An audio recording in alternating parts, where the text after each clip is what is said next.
Hi friends, இன்றைக்கி பார்த்தீங்க அப்படின்னா மீன் குழம்பு எப்படி செய்கிறதுன்னு பார்க்கலாம். வாங்க வீடியோக்குள்ளே போகலாம்.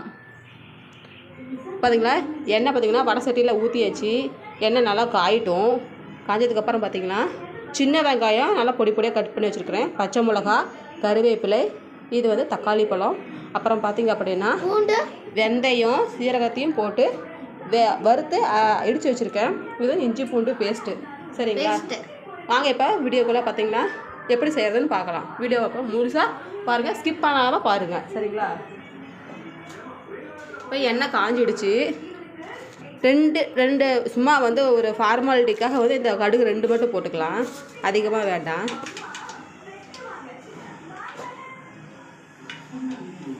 கடுகு நல்லா பொரியட்டும். இப்போ பார்த்தீங்க அப்படின்னா கடுகு பொரிஞ்சிடுச்சு. இப்போ வந்து சின்ன வெங்காயம் போட்டுக்கலாம்.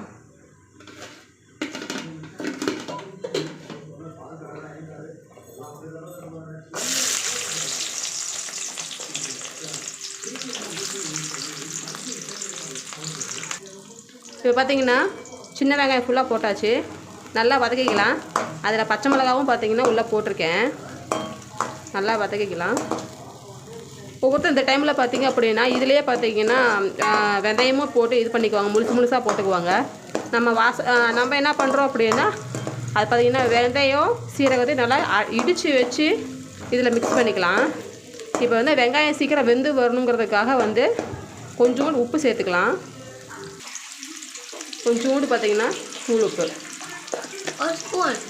கொஞ்சோண்டு, 1 ஸ்பூனெல்லாம் போட்டால் அவ்வளோ உப்பு அதிகமாக இருக்கும்.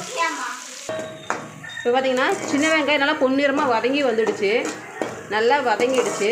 இந்த டைமில் வந்து இஞ்சி பூண்டு பேஸ்ட்டு தேவையான அளவு போட்டுக்கலாம். ஏன்னா இது வந்து ஃப்ரை பண்ணுறதுக்கும் இதில் இஞ்சி பூண்டு பேஸ்ட்டு தனியாக எடுத்து வச்சுருக்கேன், அதனால் தேவையான அளவு போட்டுக்கலாம். பாருங்கள், இந்த அளவுக்கு போட்டிருக்கேன், போதும். இஞ்சி பூண்டு பேஸ்ட் வச்சு இப்போ நல்லா பார்த்திங்கன்னா மணமாக இருக்கும். இது போட்ட உடனே நல்லா வதங்கி வரட்டும். நல்லா அது இஞ்சி பூண்டு வச்சு ஒரு டேஸ்ட்டு, அது வேறு ஸ்மெல் அடிக்கும். நல்லா வெந்த உடனே அது ஒரு வேறு ஸ்மெல் சூப்பராக இருக்கும். அந்த ஸ்மெல் வரட்டும். அது வரைக்கும் பார்த்திங்கன்னா நல்லா கிளறி விட்டுக்கிட்டே இருக்கும், அடி பிடிக்காமல். பார்த்தீங்கன்னா சின்ன வெங்காயம் நல்லா வதங்கிடுச்சு.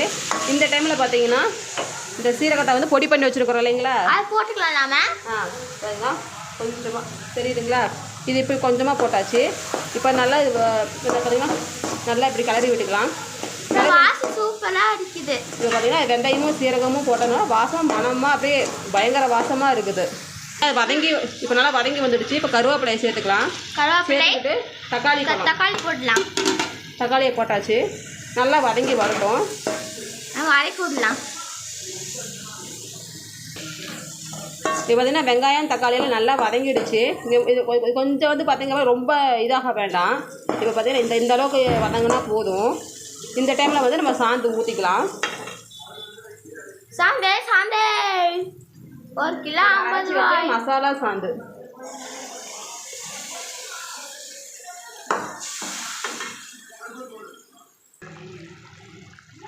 இப்போ பார்த்தீங்கன்னா இந்த ஜாரில் இருக்கிறத கொஞ்சம் கழுவி அப்படியே ஊற்றிக்கலாம். தேவையான அளவுக்கு தண்ணியை சேர்த்திக்கலாம்.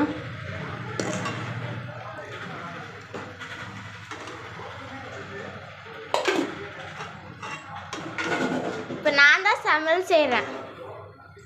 சூப்பர் சமையல் நான் செய்கிறேன். இப்போ சூப்பர் சமையல். இந்த டைமில் தேவையான அளவுக்கு உப்பு சேர்த்திக்கலாம். உப்பு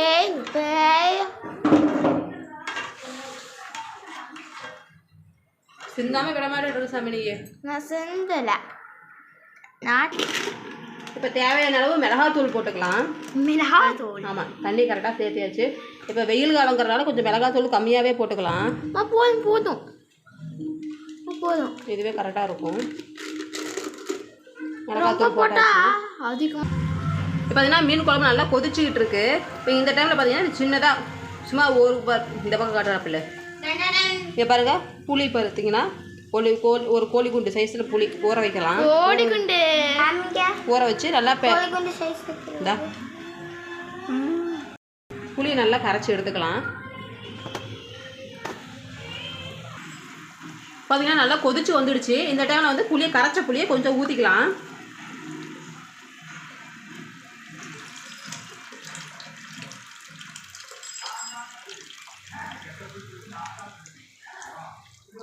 இது கருப்பு புளிங்கிறனால நல்லா குழம்பு வந்து புளிப்பு நிறையா இருக்கும். புளி சேர்த்தியாச்சு.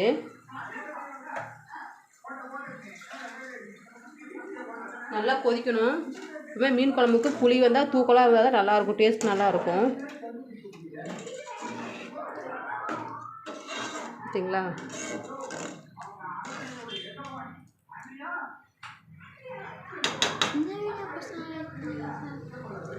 நல்லா கொதிக்கட்டும். புளி ஊற்றிருக்கோம்னா நல்லா கொதிக்கட்டும்.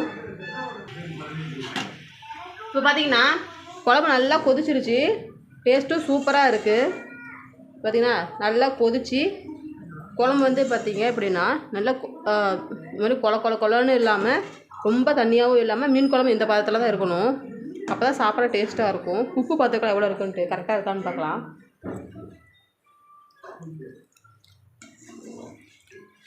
சூப்பராக இருக்குங்க.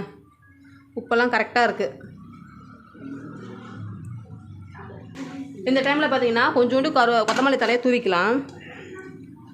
கொத்தமல்லி தலையை தூவியாச்சு. குழம்புக்குன்னு சொல்லி எடுத்து வச்ச மீன் இதை பாருங்க இங்கே தான் இருக்குது. இது வந்து குழம்புக்குன்னு சொல்லி வாங்கி வச்ச மீன். இது வந்து நம்ம வந்து சேர்த்திக்கலாம். அடுப்பை சிம்மில் வச்சு ஒவ்வொன்றா சேர்த்திக்கலாம்.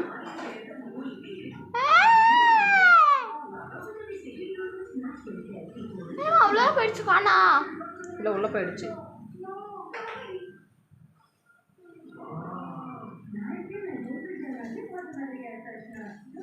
இப்போ பார்த்தீங்கன்னா எல்லா மீனையும் உள்ளே போட்டாச்சு. நல்லா ஒரு 5 நிமிஷம் கொதிக்கட்டும். கொதித்த உடனே ஆஃப் பண்ணிக்கலாம். பார்த்தீங்கன்னா மீன் குழம்பு வெந்துடுச்சான்னு பார்க்கலாம். உள்ளே மீன் எப்படி இருக்குன்னு பார்த்துக்கலாங்களா? வாவ், சூப்பராக வெந்துருச்சுருங்க. 5 நிமிஷம் ஆயிடுச்சு. பார்த்தீங்களா? தலையெல்லாம் நல்லா தனித்தனியாக கழுண்டு வர மாதிரி இருக்குது. பார்த்தீங்களா? எல்லாம் சூப்பராக வெந்துடுச்சு. இந்த டைமில் வந்து நம்ம அடுப்பை ஆஃப் பண்ணிக்கலாம். மீன் கண்ணு காட்டுங்க. மீன் தலையை உடச்சி காட்டுங்க. மீன் தலை அடியில் போயிடுச்சுவான். கிளறினோம்னா எல்லாம் பீஸாக உடையும். அவ்வளோதான். மீன் குழம்பு ரெடி ஆகிடுச்சு. இப்போ பார்த்தீங்க அப்படின்னா இந்த டைமில் என்ன பண்ணுறீங்க அப்படின்னா நீங்கள் மொதல் சொன்ன மாதிரி தான் கொத்தமல்லி தலையை கொஞ்சமாக இப்படி தூவி விட்டுக்கலாம். தூவி விட்டுக்கிட்டு இந்த வந்து சீரகம் அரைச்சி வச்சுருக்கிறீங்களா, சீரகம் வெந்தயம் இதை அப்படியே மேலே தூவிக்கலாம். அவ்வளோதான். தூவிக்கிட்டோம் அப்படின்னா அவ்வளோதான். நல்லா மணமாக இருக்கும். இதுக்கு மேலே வந்து நம்ம எடுத்து வச்சு எல்லாம் பரிமாற வேண்டியதுதான். ஓகேங்க. இந்த வீடியோ பிடிச்சிருந்தா லைக் பண்ணுங்கள், ஷேர் பண்ணுங்கள், கமெண்ட் பண்ணுங்கள், நம்ம சப்ஸ்கிரைப் பண்ணுங்கள். Okay, Tata, bye bye. See you.